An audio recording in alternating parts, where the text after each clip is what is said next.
Hey guys, welcome back to Fantasy Tips. My name is Julian, and this is the waiver wire video for week 2 of the fantasy hockey season. Guys, if you didn't win week 1, don't sweat it. It was a weird week. Some teams only played one game, and it was only a 6-day week. If you didn't win that, don't worry about it at all. Honestly, probably should have been a double week, so I wouldn't worry too much if your team struggled a little bit in week 1. The important thing is that you make the right adds this week and you come right back from it and win week 2. That's exactly what this video is trying to do, guys. Telling you guys exactly who to add in order to maximize the amount of games or the amount of talent on your team in order to win week 2. As usual, guys, I'm going to start with the schedule, jump into which teams have good schedules this week and which team have bad schedules this week, and then go over forwards, defensemen, and goalies that I think can help you out this week for week 2. Before we get started, guys, please leave a like and hit that subscribe button if you haven't already. We finally hit 6,000 subscribers. We had done that before the last video, and I just want to say thank you once again, guys. I really appreciate all of you returning subscribers and all of you new subscribers. So thank you for helping me achieve this milestone, guys. I'm going to keep putting out the best quality fantasy hockey content that I can to help you guys win your fantasy hockey leagues. All right, guys, let's take a look at the week 2 schedule. And on Monday, you can see there are 5 games. On Tuesday, there are 9. Wednesday, 2. Thursday, 12. Friday, 2. Saturday, 15. So almost every team is playing. And Sunday, 2. So as you can see, guys, the off nights are pretty standard here. Monday, Wednesday, Friday, and Sunday. Wednesday, Friday, and Sunday, particularly because there are only 2 games each of those nights. And also the on nights are quite busy too, so it's really important that you do maximize the amount of players that you do have playing on those off nights to really make sure you have the most amount of games played this week as possible to have the best chance of winning this week. Now, there are a few teams with a bad schedule. Those teams are Montreal, New Jersey, Ottawa, Pittsburgh, and St. Louis. The reason they have a bad schedule, quote unquote, is because they only play 2 games this week. Now, New Jersey there has a star next to them because their 2 games are both played on off nights. So even though they quote-unquote have a bad schedule with only 2 nights played, they're actually not so bad because those 2 nights are really not busy. So definitely hang on to your Devils this week. Now, what teams have a good schedule? Well, Calgary and Detroit have the best schedules this week because they both play on 3 of the off nights. Detroit, I like particularly because they play on Monday and Wednesday, 2 consecutive off nights, and then again on Sunday. Then Calgary plays Monday, Friday, and Sunday. So those Friday and Sunday, you can group those together if you just want to pick up for the Friday and Sunday as well.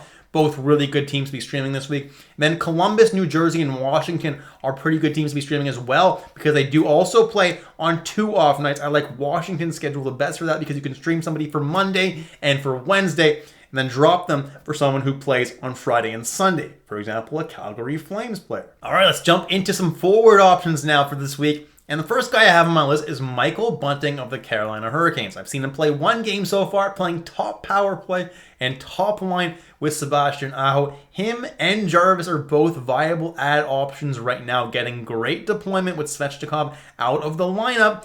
And Jarvis is actually owned in even less leagues than Michael Bunting is, but right now they're both very, very good options, and I think they should be owned in more leagues. They don't play on the off nights, but definitely a decent ad if you're looking for some depth. Brock Besser is someone that has had an explosive first game with 4 goals. He's playing on the line with JT Miller and Di Giuseppe, but don't worry about Di Giuseppe. JT Miller is a great player. He also got 4 points the other night. And he's also featured on the top power play in Vancouver, a power play that features Elias Pettersson, JT Miller, Quinn Hughes, and Andrei Kuzmenko. A very deadly power play indeed.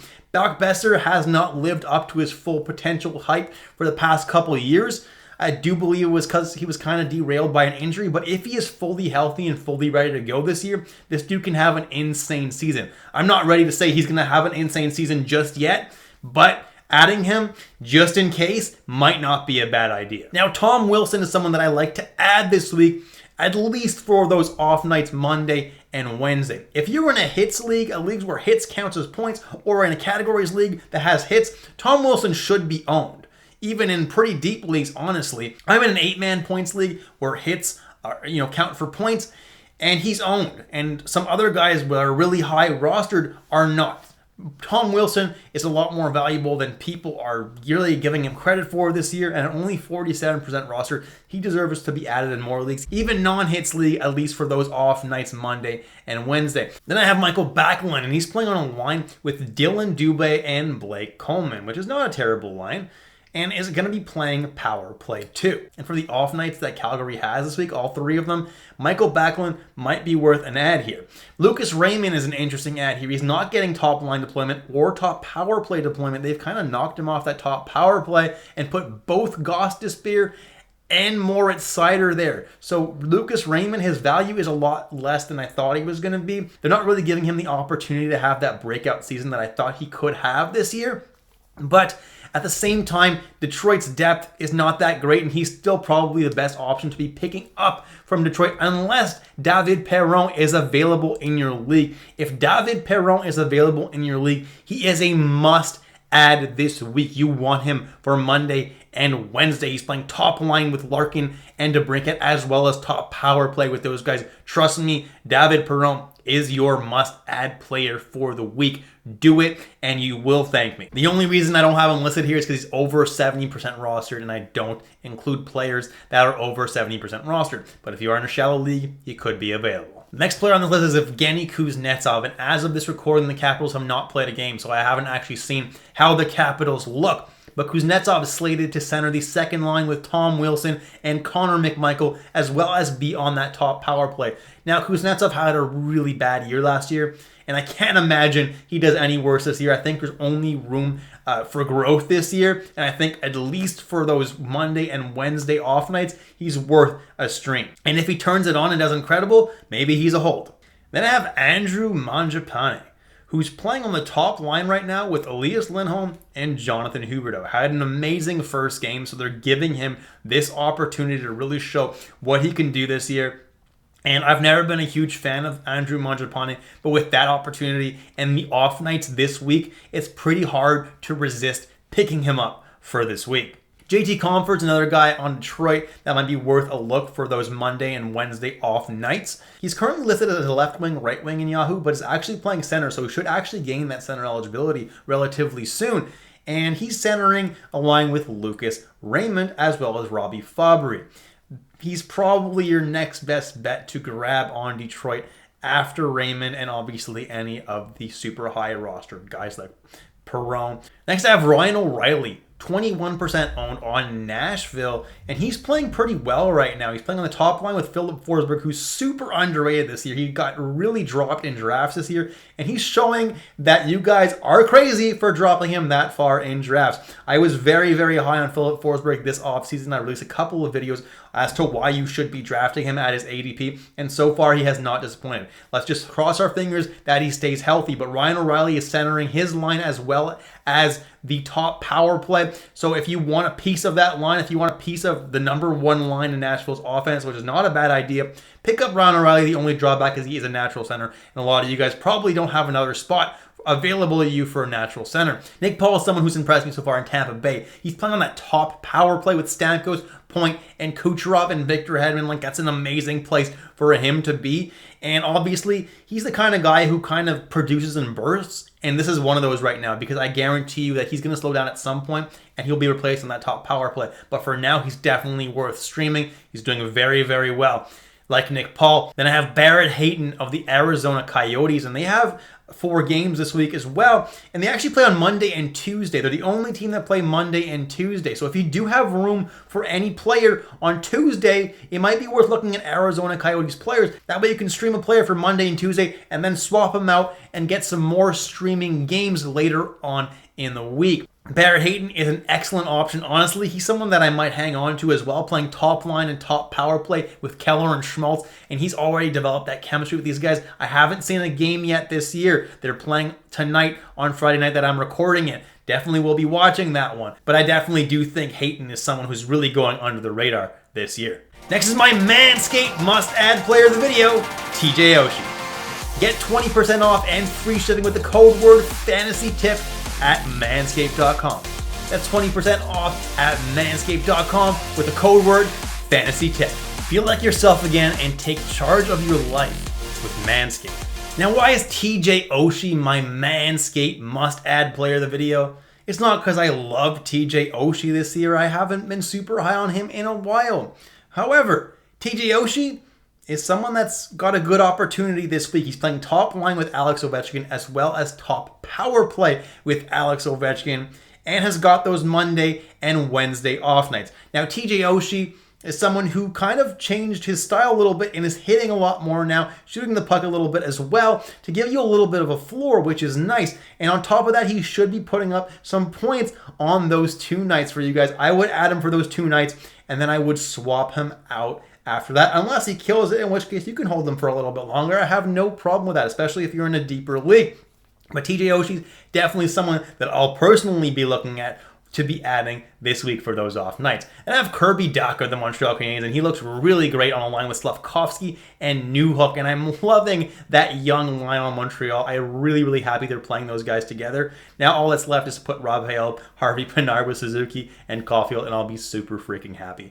But either way, that line looks really good, and Kirby Dach looks like he's a real deal right now. Should be added in more leagues ASAP. If you think you can hold off on adding him, it might be worth it though, because the Habs only do play 2 games this week.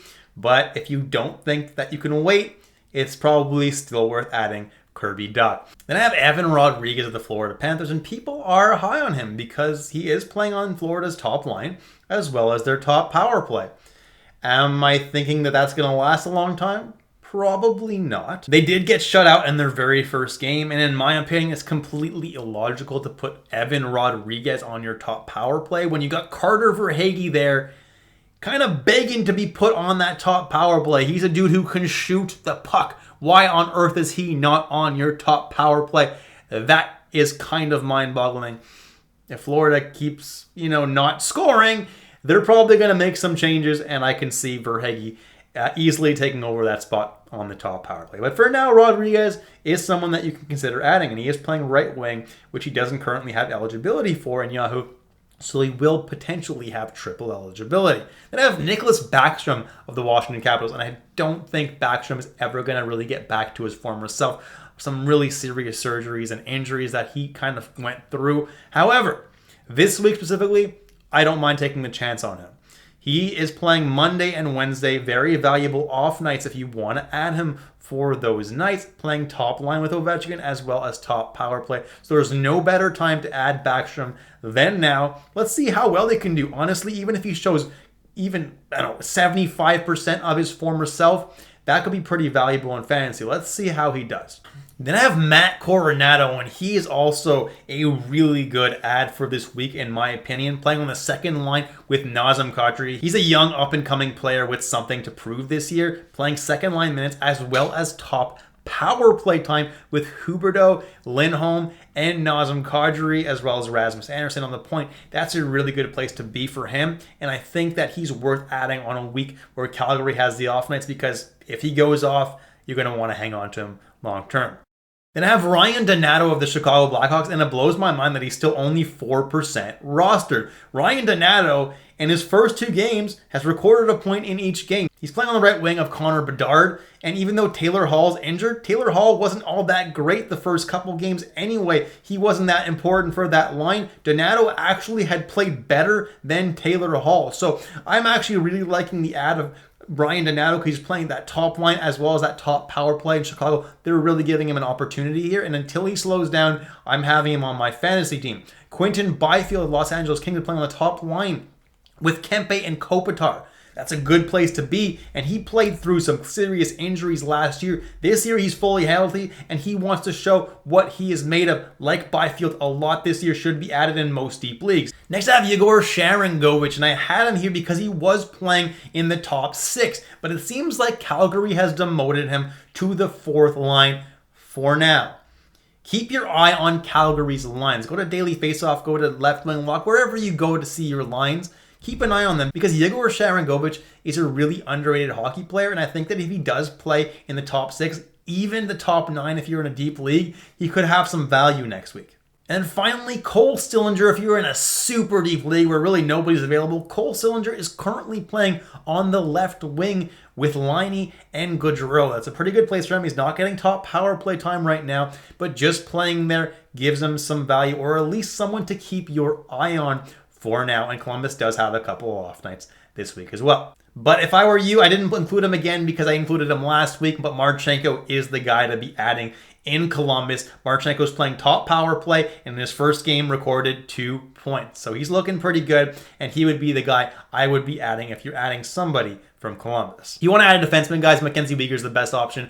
Calgary has got the off night next week, and Mackenzie Weegar looked pretty good in his first start. I like him. Shane Gostisbehere also has the off nights and is playing top power play for now, so as long as he is there, he does have some value. John Klingberg recorded 2 points in his very first game with the Leafs. Love to see that. He's someone that I'm looking at to be added in more leagues right now. Noah Hanifin at 50% rostered. Not someone I'm overly high on, but with the offense that Calgary has, if your defensemen are full on the busy nights, it might be worth adding Noah Hanifin for the not so busy nights because, well, he's probably going to get you a few peripherals and maybe a point or two. Mike Matheson's looking really good in Montreal right now. Top power play guy, putting up peripherals all over the place. He's someone that needs to be added in more leagues. Jeff Petrie is someone that's good at peripherals. I mean, last game he didn't do that much, but he is playing PP2 and is getting peripherals on a week where Detroit has the off nights. He might be worth an add if your defensemen are full on the busy nights only.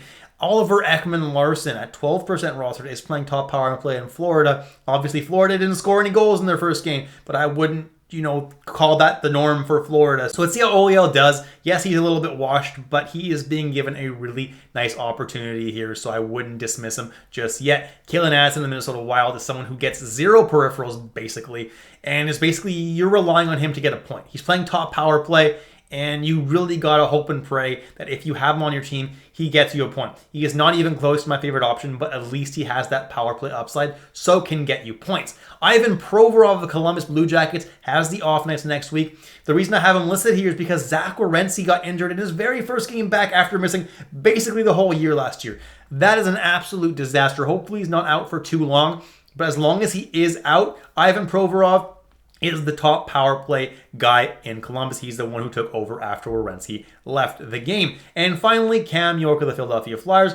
Through one game, didn't do a whole lot, but he is the top power play guy over there. And if you are in a very deep league, he's definitely worth taking a look at. As for goalies, I'm going to go through it really fast. I'm just listing a bunch of guys who are potentially the starters on their team. Ville Husso at 69% rostered should get the games on the off nights this week, which is really valuable. Carter Hart at 61% rostered is someone who's going to get the vast majority of the games in Philadelphia, so he's worth an add if you just need someone to start games. Jonas Johansson through one game looks pretty good.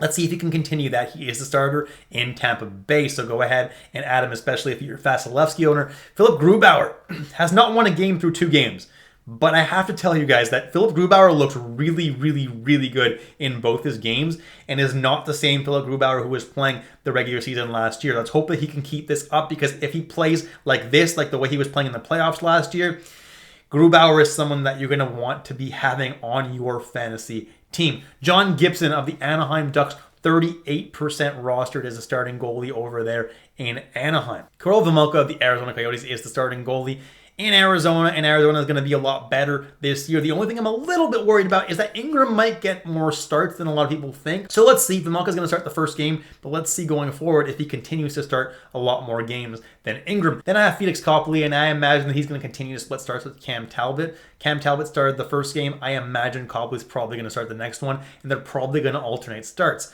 Cam Talbot didn't play all that amazing in his first game, so there's no reason to start him again. I think Copley is somebody worth owning, especially if you're a Talbot owner. You definitely want to get those starts in LA. Elvis Merzlikins is the Columbus Blue Jackets goaltender, and their goalie is Spencer Martin right now. So Elvis Merzlikins definitely worth owning if you're in a points-based league and you need goalie starts, because he's going to start basically every single game for Columbus, and Columbus is better than a lot of people think this year. Peter Mrazek at 13% rostered Played an amazing first game for Chicago. Obviously, didn't start the second game because it was a back-to-back, but Mrazek played a lot better than Soderblom, so I expect Mrazek to continue to get starts for Chicago. And obviously, Chicago is not a great team. However, if you're in a points-based league, Mrazek is definitely somebody that you can consider adding. Then Capo Kakkonen is the last guy. Can't say I recommend him too much. San Jose is probably the worst team in the league this year. However, if you do need a starting goalie in a points-based league, he might be worth the add. He started the very first game for San Jose, and will continue to be the starter in all likelihood, or at least split starts with Blackwood, but I think he'll get more starts than Blackwood will. And that's it, guys. Thank you so much for watching all the way through. If you enjoyed the content today, please leave a like and hit that subscribe button if you haven't already.